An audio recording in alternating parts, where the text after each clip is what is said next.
Assalamualaikum warahmatullahi wabarakatuh. Al-Fatihah ila ruhi sayyidina wa habibina wa syafiina wa qurrati a'yunina maulana Muhammadin sallallahu alaihi wasallam. Thumma ila ruhi abaihi wa ikhwanihi min al-anbiya'i wal mursalin wa ala kulli minhum was-sahabati ajma'in. Thumma ila jami' sadatina al-'alawiyyin wal a'immatil mujtahidin wal 'ulama'il 'amilin wa sufiyatil muhaqqiqin.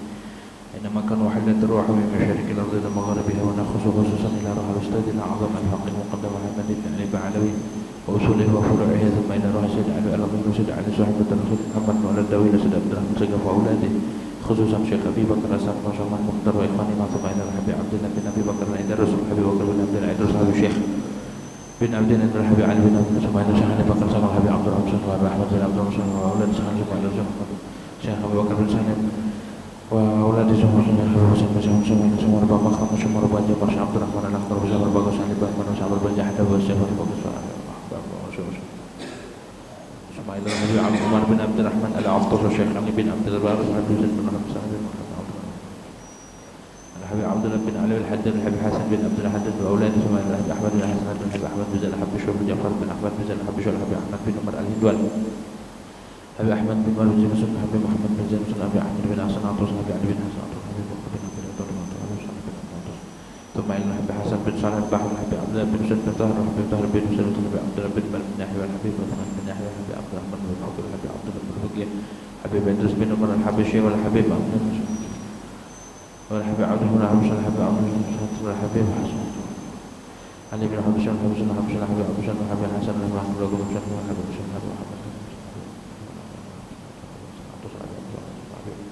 تبي أقول عند الحبيب محمد بن أحمد محمد وصوله مفروض تلميذة مالك الرسول الله درجة جد من درجات مسرار وارهم وبدين الأخلاص من جميع مشايخنا في جميع مشايخ هذه البلد أنا ألتقى شعب الرحمن الله درجة جد من درجات مسرار وارهم وعلم في الدين والدنيا والآخرة لا دين ولا كنية صالحة وإلى حوضة الحبيب سيدنا محمد صلى الله عليه وسلم بسر الفاتحة. أعوذ بالله من الشيطان الرجيم. بسم الله الرحمن الرحيم. الحمد لله رب العالمين الرحمن الرحيم مالك يوم الدين إياك نعبد وإياك نستعين اهدنا الصراط المستقيم صراط الذين أنعمت عليهم غير المغضوب عليهم ولا الضالين.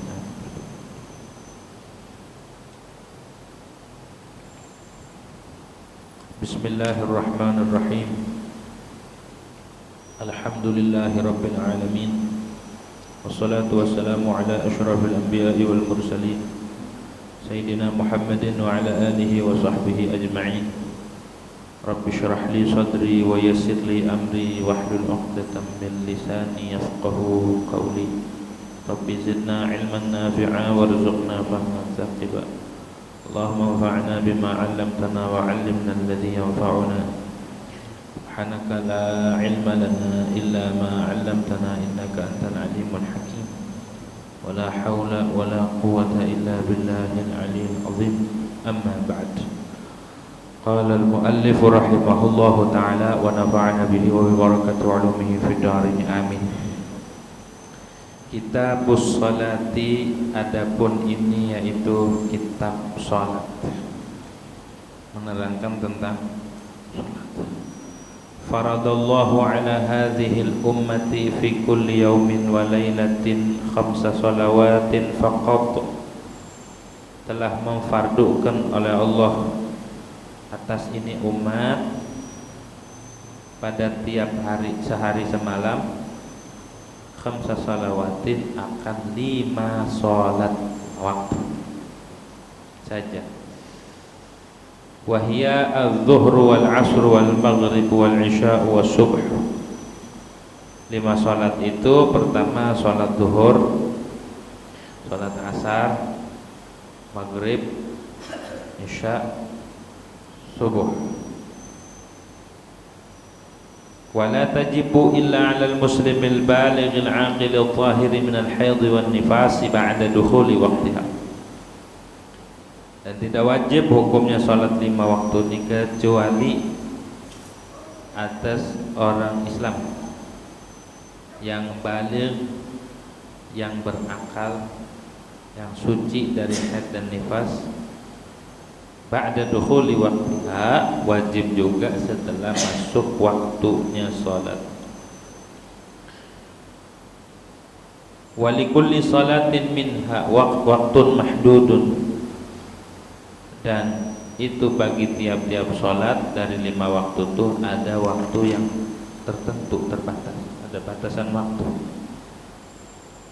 Fa waqtu dhuhri min zawali syamsi an wasatis sama'i ila an yazida dhillu syai'i ala mithlihi, maka adapun waktu zuhur itu mulai dari tergelincirnya matahari dari tengah-tengah langit sampai lebih bayangan sesuatu atas perumpamaannya syai', ba'da dhillil istiwa'i, setelah bayangan istiwa, wa waqtul asri wallahu a'lamu bissawab.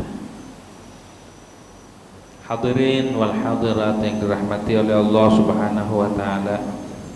Pertama-tama marilah kita panjatkan puja dan puji syukur ke hadirat Allah Subhanahu wa taala, yang mana pada malam hari ini alhamdulillah kita masih diberikan nikmat oleh Allah Subhanahu wa taala, baik nikmat sehat wal afiah, nikmat panjang umur, tetap iman Islam, serta nikmat taufik wal hidayah daripada Allah Subhanahu wa taala. Memasuki bahasan inti disebutnya maqasid. Setelah membahas tentang wasail, juga membahas tentang syarat-syarat ibadah, masuk ke pembahasan inti yaitu bab salat. Di sini dikatakan kitabus shalah.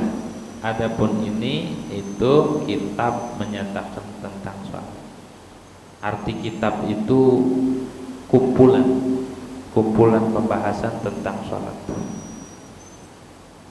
Dan salat itu kanat afdal min ghairiha. Salat itu lebih utama ketimbang selainnya. Karena di dalam salat semua rukun Islam ada di situ semua. Rukun Islam yang pertama apa? Syahadat. Di dalam salat adakah syahadat? Ya. Yang kedua, salat itu sendiri emang lagi dilakuin kan? Yang ketiga, puasa, zakat. Zakat artinya zakat itu apa? Memberi. Di dalam salat tuh ada enggak pemberian? Ada. Di dalam salat tuh ada beri salam, assalamualaikum. Juga di dalam salat ada assalamu alaina wa ala ibadillahis shalihin. Itu ngedoain juga pemberian, kepedulian. Terus rukun iman yang keempat apa? Puasa. Artinya puasa apa? Nahan makan, nahan minum. Orang puasa ada nggak sambil madang? Orang puasa, orang sholat sambil ganyem, nggak ada kan? Sambil makan permen, nggak ada kan? Selama sholat dia puasa, nggak boleh makan, nggak boleh minum. Kali sambil makan nasi padang, udah sholat, warteg, gitu, nggak ada.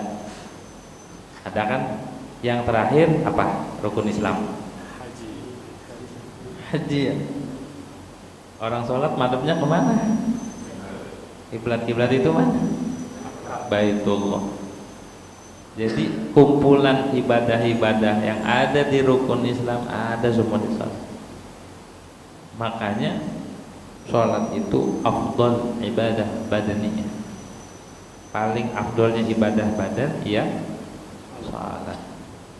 Maka beruntung bagi kita yang diberi taufik oleh Allah Subhanahu wa taala untuk tidak meninggalkan ibadah salat. Jangan gara-gara proyek, jangan gara-gara bisnis ditinggal salat. Ada orang kan ngejar-ngejar dunia, ngejar usaha sampai banting tulang, sampai jungkir balik salto-salto. Jumatan ditinggal 2 rakaat Jumat, aman nilai duit yang dikejar atau nilai duit bosnya lah, atau nilai duit orang terkaya sedunia, 2 rakaat Jumat itu lebih utama dan yang lain gak ada apa-apa. Nggak usah 2 rakaat Jumat sama 2 rakaat subuh aja, dunia seisinya ini gak ada apa-apanya. Tapi karena kita ketutup akalnya, ketutup hatinya, sampai dikorbanin kagak sholat demi nyari apa itu, kertas. Jangan sampai lah umur kita dibuang-buang, yang terpenting ditinggalin, yang belum pasti dikejar-kejar.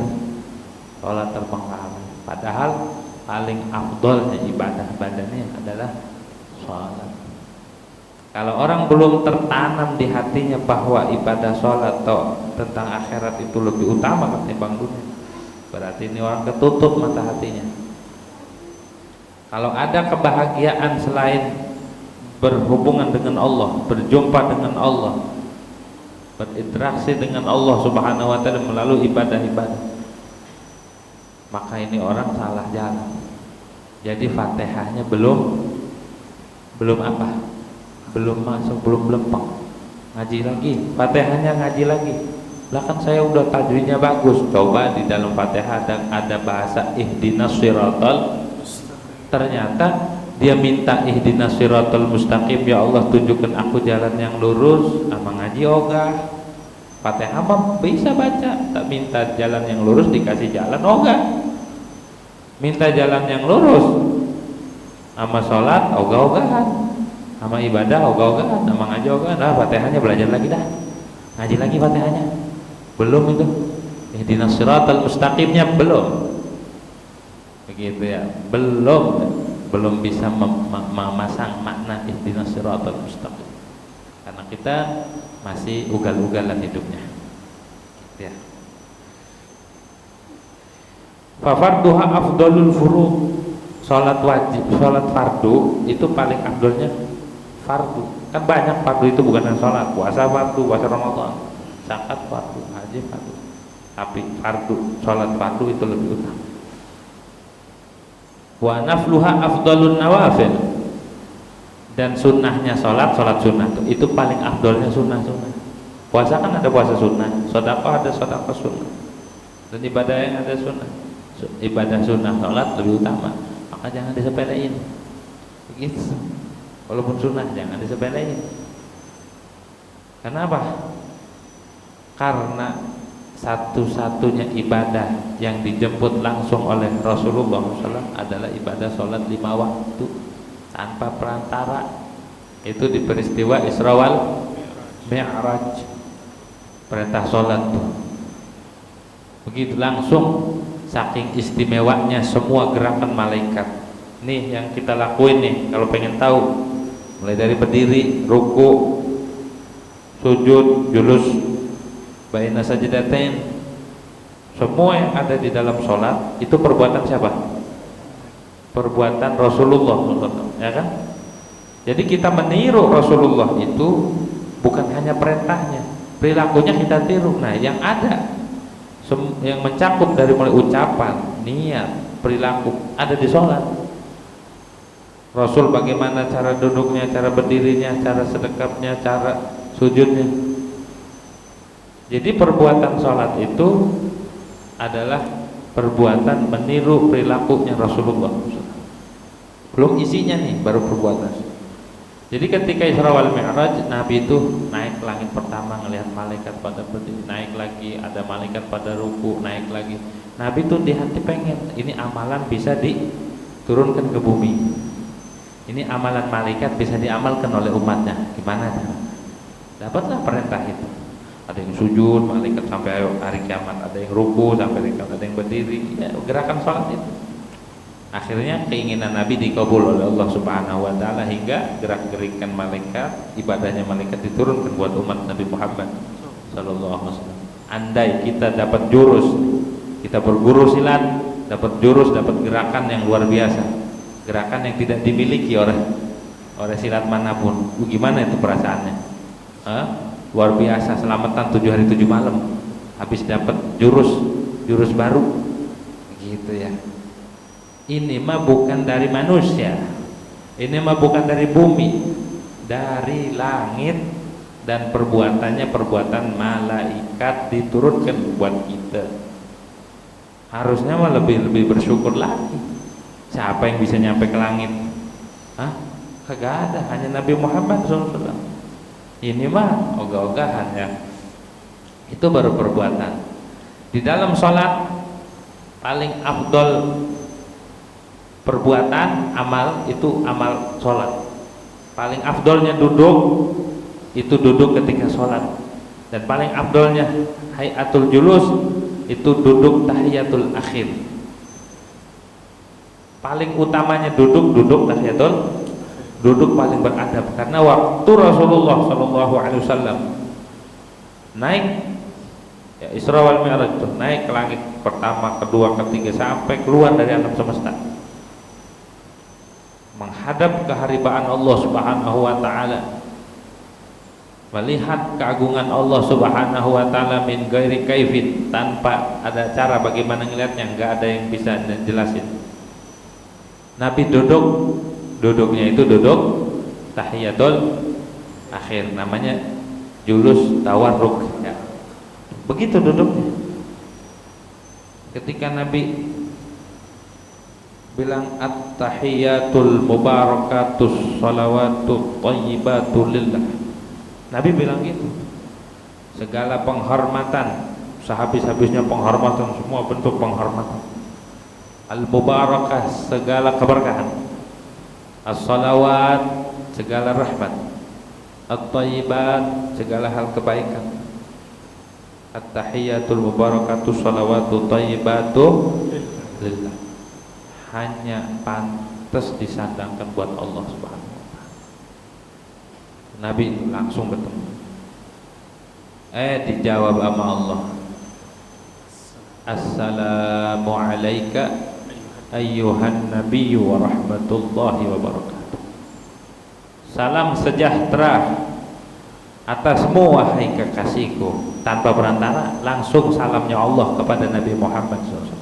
Itu Nabi sangat bergembira karena mendapatkan salam langsung dari Allah. Assalamu alayka ayyuhan nabiyyu wa rahmatullahi wa barakatuh. Kira kagak langsung dapat salam dari Tuhan alam semesta, bukan dalam keadaan mimpi, dalam keadaan terjaga. Nabi disalamin sama Allah. Kita jadi doain selamat. Kira ini bukan didoa, langsung Tuhan alam semesta, ini Allah Subhanahu wa taala memberikan salam kepada Rasulullah.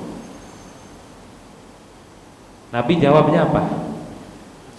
Assalamu alayna wa ala ibadillahis salihin.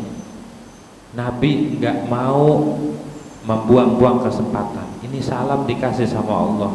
Salam sejahtera atas kami dan atas hamba-hamba Allah yang saleh. Jadi orang sholat itu dapat salam dari Allah melalui Rasulullah, dan dapat salam dari Rasulullah dibagi. Orang sholat, jadi orang ninggalin sholat sama dengan dia meninggalkan doa dan salamnya Nabi Muhammad sallallahu alaihi wasallam. Mengabaikan salamnya Allah, mengabaikan salamnya umat Islam seluruh dunia, mengabaikan salamnya malaikat, berapa kerugian yang ditinggal. Andai satu perusahaan itu sehari dia enggak aktif, kerugian yang dia catat berapa, ya kan? Ini mah bukan lagi urusan dunia, ini mah salamnya malaikat, salamnya Allah, salamnya Rasul, salamnya orang-orang soleh. Ketika orang ninggalin sholat udah nggak dapat tuh, nggak dapat jatah assalamu alayna wa ala ibadillah sholihin. Makanya jangan ditinggal, sholat itu penting. Ada doa, ada salam yang jatuh dari Allah kepada Rasulullah, dari Rasulullah kepada orang soleh, dari orang soleh kepada semua. Dan semua dialog itu diturunkan di dalam sholat semua, dibaca di tahiyatul akhir. Mengenang peristiwa itu terus menerus dikenang sampai sepanjang masa. Dialog antara Rasulullah, antara Nabi Muhammad SAW dengan Allah Subhanahu wa taala, dan diturunkan kepada umat. Coba itu, kitanya yang ketutup mata hatinya, kitanya yang kagak ngeh, kitanya yang kagak sadar, dianggap sholat itu biasa bacaan-bacaan. Padahal itu peristiwa yang sangat luar biasa. Ada syahadat di situ, pentauhidan langsung, ada bai'at tauhid langsung kepada Allah. Asyhadu an la ilaha illallah wa asyhadu anna Muhammadar Rasulullah. Ada sholawat di situ. Semua bacaan-bacaan di dalam sholat, mulai dari Fatihah ataupun bacaan-bacaan yang ada di dalam sholat, satu huruf bacaan yang ada di dalam sholat yang diajarkan oleh Rasulullah SAW, itu tidak ada bandingannya dengan jutaan bacaan yang kita baca di luar sholat. Kita punya wiridan apa? Wirid misalkan baca ini baca itu di luar sholat sekian ribu, 1 juta, 1.000. Dibanding satu huruf yang kita baca di dalam sholat, itu nggak ada bandingannya. Tapi kenapa kita masih ninggalin? Hah? Kenapa kita masuk suruh ngewirid sehari semalam, 40 hari, setahun mau, tapi sholat ditinggal? Padahal sama satu huruf Fatihah yang dibaca dalam sholat gak ada bandingannya. Hah? Gak ada bandingannya. Tapi kenapa kita lengah sampai sholat aja ditinggal? Gara-gara dunia. Dunia didapat kagak, dikejar malah lari, belum dapat udah mati. Sholat ditinggal, pas di dalam kubur dipertanggungjawabkan, di akhirat pun sama. Dia meninggalkan sesuatu yang sangat berharga, rugi. Itu satu kerugian, salah satu kerugian. Dan lagi, orang yang tinggal sholat itu sengaja, itu dibunuh aslinya.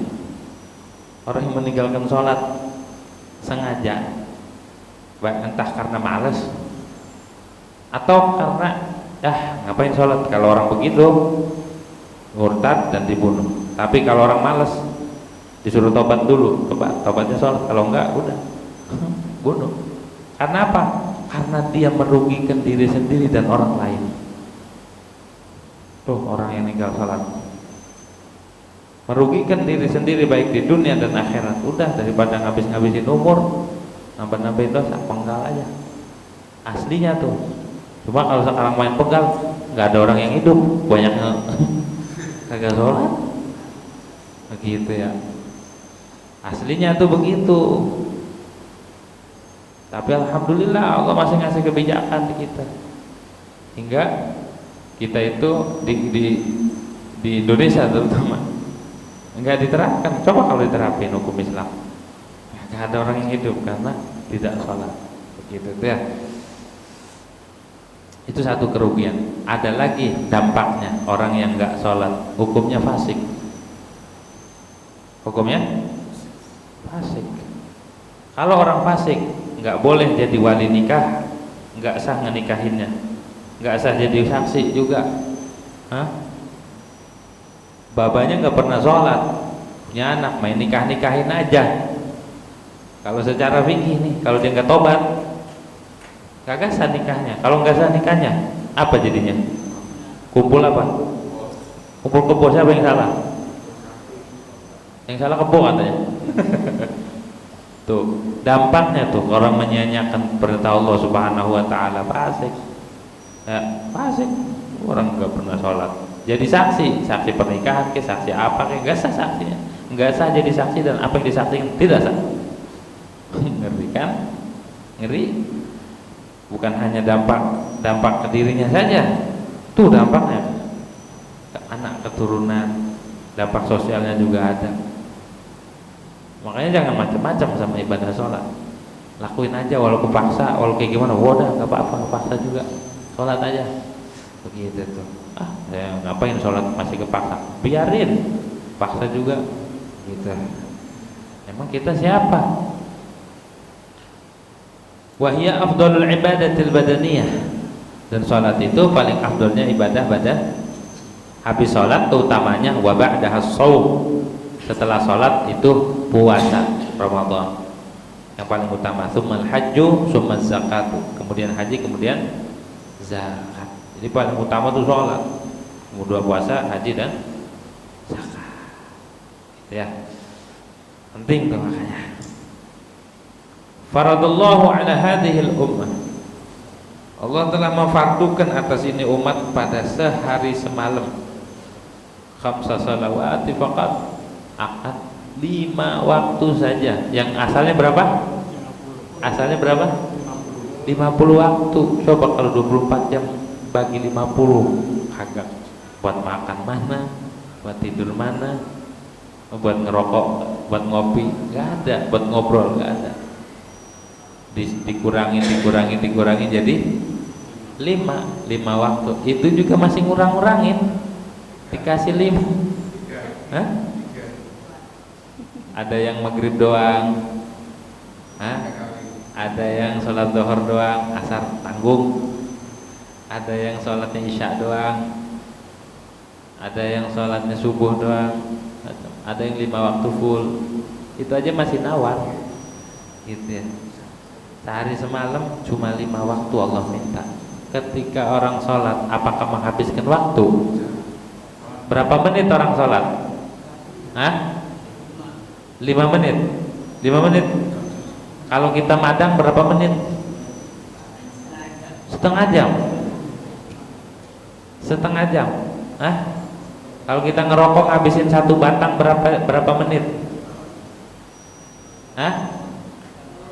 Setengah jam juga. Masya Allah. Sholat cuma 5 menit, ada yang 2 menit. Itu orang Masya Allah susahnya.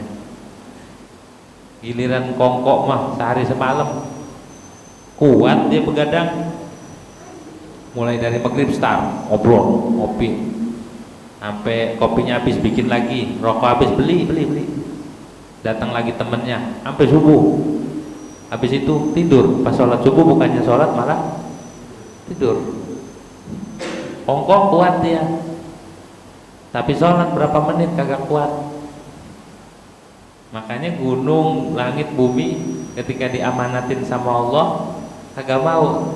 Kata sebagian ulama, makna amanat di situ adalah sholat. Tapi manusia mau, tapi enggan melakukan. Kenapa? Berat. Itu ya, berat. Wahia mana 5 waktu itu, 5 sholat itu. Wahia az-zuhr. 1 sholat zuhur namanya, sholat zuhur. Wal asru dan asar. Kenapa zuhur dulu bukan subuh? Nabi kan turun dari langit pas Isra wal Mi'raj, turunnya itu di waktu subuh. Tapi kenapa sholatnya zuhur yang di awal, yang pertama kali, bukan subuh? Karena waktu Nabi turun belum ada wahyu tata caranya. Nabi dapat perintah tata caranya, dikasih tahu tata caranya itu di waktu zuhur. Malaikat Jibril datang ngasih tahu caranya. Makanya waktu zuhur dulu, zuhur masuk keluar, masuklah waktu lain, itu namanya waktu asar. Asar keluar, masuk waktu maghrib. Jadi berurutan gitu. Maghrib keluar, masuklah waktu isya. Isya keluar, masuklah waktu subuh. Udah begitu. Subuh keluar nggak ada waktu zuhur nanti, gitu ya. Jadi beriringan waktunya dari zuhur. Kalau dari subuh nanti nggak nyambung. Kan subuh mah kelarnya ketika muncul matahari. Ketika muncul matahari waktu subuh habis. Tapi kalau zuhur, asar, maghrib, isya, subuh berurutan. Wahya zuhru wal asru wal maghrib wal isya wal subh. Salat 5 waktu itu salat zuhur, salat asar, salat maghrib, salat isya, dan salat subuh. Walam tajtami' hadhil khamsu li ghairi nabiyina Muhammad sallallahu alaihi wasallam. 5 waktu ini tidak kumpul kecuali bagi Nabi Muhammad SAW dan umatnya. Falhasilu, adapun hasilnya, anna subha li Adam min ghairi khilaf. Salat subuh itu punyanya Nabi Adam. Jadi Nabi Adam salatnya subuh dong. Gitu. Dan tapi jangan begini, saya mau niru Nabi Adam mah salatnya subuh doang. Bukan begitu. Namanya orang PA. Gitu ya. Maksudnya sejarahnya dulu Nabi Adam salatnya subuh doang, belum ada perintah salat yang lain. Wa dzuhru li Daud. Salat zuhur nih salatnya Nabi Daud. Nabi Daud itu salat doang, enggak dapat salat. Belum, enggak ada perintah. Wa qila li Ibrahim, satu pendapat katakan ini salatnya Nabi Ibrahim salat zuhur ini. Nabi Ibrahim salatnya zuhur. Wal asru li Sulaiman, dan salat asar ini salatnya Nabi Sulaiman. Nabi Ibrahim punya keturunannya Nabi mulu, tetap masih ibadah. Nabi Sulaiman hartanya banyak, sedunia kerajaannya, raja dunia, raja di raja, tapi enggak pernah ninggalin sholat. Ini mah baru jadi RT aja gitu ya. Baru urusannya kita udah ninggalin sholat. Nabi Sulaiman tuh bukan hanya manusia yang dirajain, seluruh makhluk dirajain, hewan, tumbuhan, semua dirajain, tapi tidak ninggalin perintah Allah Subhanahu wa ta'ala. Istrinya banyak, enggak pernah ninggalin sholat. Ini mentang-mentang jadi lurah, istrinya baru 2-3, sama sholat ninggalin. Tapi Sulaiman istrinya banyak, tapi enggak pernah ninggalin sholat. Waqila li Yunus, satu pendapat katakan itu sholatnya Nabi Yunus, sholat asar itu. Waqila li Uzair, satu pendapat katakan itu sholatnya Nabi Uzair. Wal maghrib li Isa, dan sholat maghrib itu sholatnya Nabi Isa, Nabi Isa. Waqila li Daud, satu pendapat katakan maghrib itu punyanya Nabi Daud. Waqila li Ya'qub, dan satu pendapat katakan itu sholatnya Nabi Ya'qub. Wal Isya li Musa, dan sholat Isya itu ibadahnya Nabi Musa. Jadi Nabi Musa mah sholat Isya. Jadi yang lain kagak khusus di sholat Isya jangan. Waqila li Yunus, dan satu pendapat katakan itu sholat Isya buat Nabi Yunus. Waqila li Nabina, dan satu pendapat katakan sholat Isya itu sholatnya Nabi Muhammad sallallahu alaihi wasallam sebelum mendapatkan perintah 5 waktu. Tapi kasih sayangnya Allah Subhanahu wa ta'ala terhadap ini umat, terhadap Rasulullah SAW dan umatnya, diturunkan 5 waktu, dikumpulkan 5 waktu ini buat jaga betul-betul amanat Nabi Muhammad SAW. Salat 5 waktu itu ya jaga, karena dari mulai niat, ucapan, perbuatan itu niru Nabi Muhammad di dalam sholat tuh. Niatnya di hati, niru apa yang terus juga yang dibaca di dalam sholat itu ajaran Nabi Muhammad sallallahu. Gerak-geriknya pun itu pun ajaran Nabi Muhammad sallallahu alaihi wasallam. Jadi benar-benar kita ngikut, asalkan kita ngaji nih. Kita ngaji tahu tata cara gerak-gerik sholatnya Nabi. Nah, fikih itu yang menghubungkan kita dengan Rasulullah, dengan gerak-geriknya Rasulullah, dengan ibadahnya Rasulullah sallallahu alaihi wasallam. Jangan semaunya hidup ya. Ibadah pun jangan semaunya. Wa niyatun wal qawlu tsummal amalu bi ghairi wifqi sunnatin la taqulu, kata Sahibuz Zubad. Niat, ucapan, perbuatan, amal tanpa sesuai dengan sunnah Nabi, apapun bentuknya, mau ilmu, mau amal, yang tidak sesuai dengan Nabi Muhammad, dengan syariat Nabi Muhammad, dengan ajaran Nabi Muhammad, la takmulu, maka nggak sempurna. Sebanyak apapun amal kita, kalau tidak sesuai dengan ajaran Nabi Muhammad SAW, tidak diterima, tidak sempurna. Ya, mau sholatnya banyak dan segala macam, tapi nggak sesuai sama Nabi, sama ajaran Nabi sholatnya, nggak sesuai dengan ajaran ulama, nggak sesuai dengan fikih, maka nggak diterima, nggak sempurna.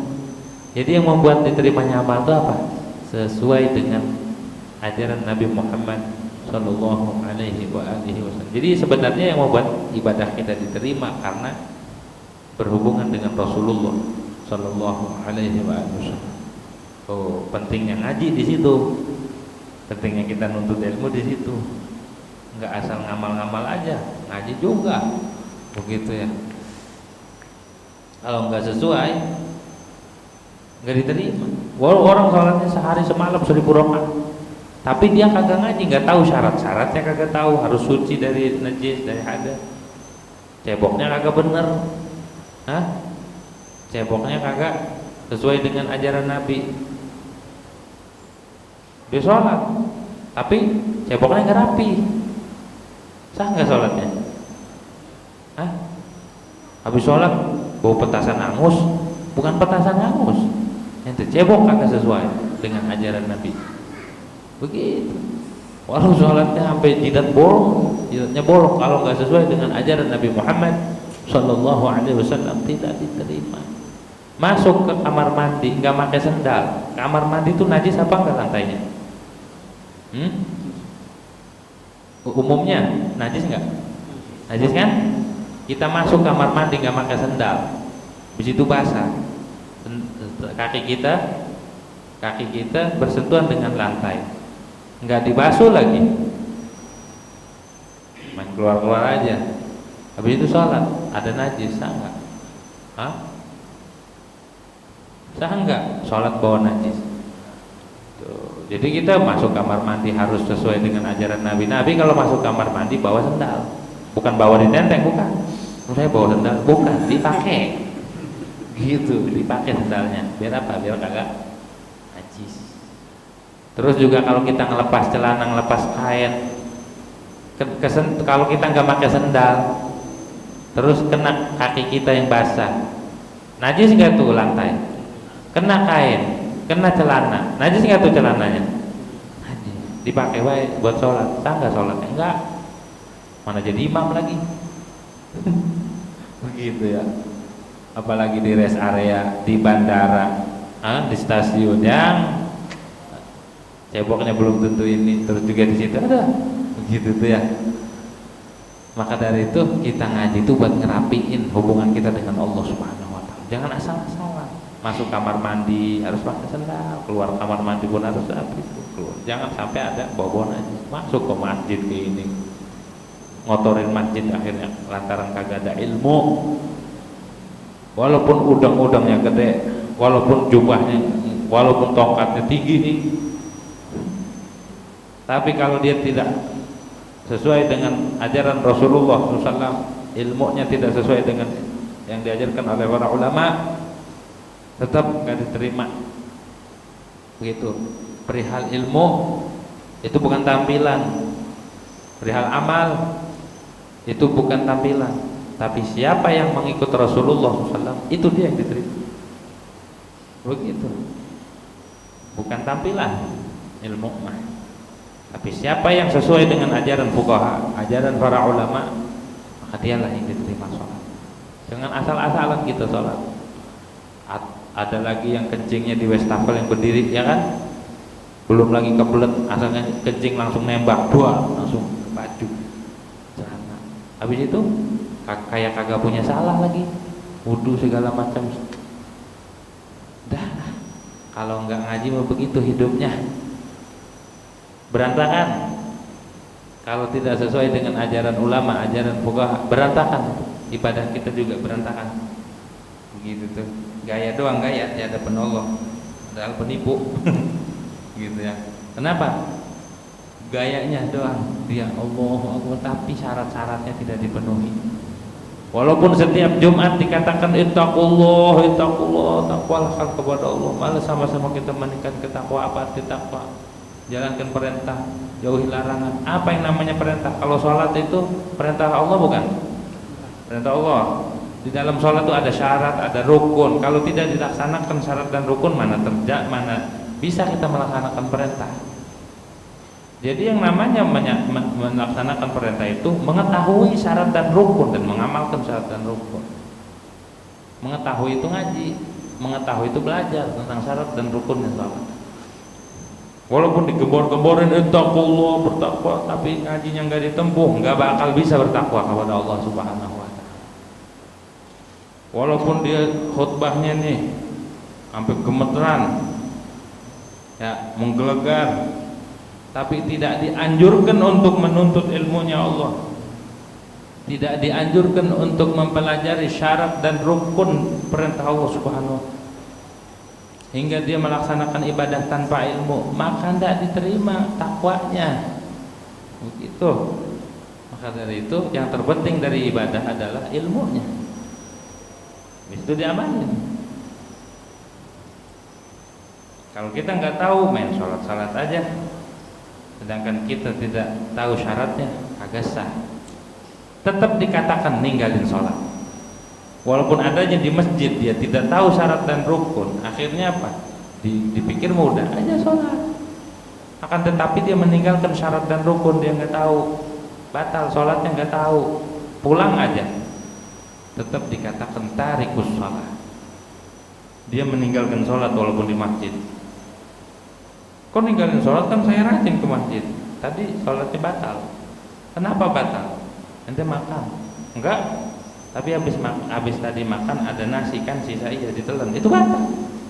Jadi makan itu bukan makan satu suap, satu pil nasi dimakan ketika sholat, ditelan, batal sholatnya. Gitu ya. Dikatakan meninggalkan sholat. Banyak lagi kalau mau dibahas. Baik perkara sholatul Jum'ah. Oh, kalau mau dibahas. Jadi nggak gampang kita ngelaksanain ibadah tuh, jangan enak, oh, yang penting saya udah sholat, yang penting tuh ngaji. Gitu ya. Mau sholatnya kayak gimana lagunya, kalau dia tidak sesuai dengan ajaran Rasulullah SAW, tidak akan diterima. Mau sholatnya di depan, bahkan di samping imam sekalipun, kalau dia tidak sesuai dengan ajaran Rasulullah SAW, tidak akan diterima. Begitu ya. Tetap aja dikatakan ini. Wala tajibu, dan tidak wajib nih sholat 5 waktu illa 'alal muslimil balighil aqil tahir minal haid wan nifas. Tidak wajib sholat 5 waktu ini kecuali atas orang Islam, satu muslim al baligh, yang balik. Kalau masih kecil nggak wajib. Kalau udah balik, maka kalau kita punya anak udah balik nggak sholat, kena gitu.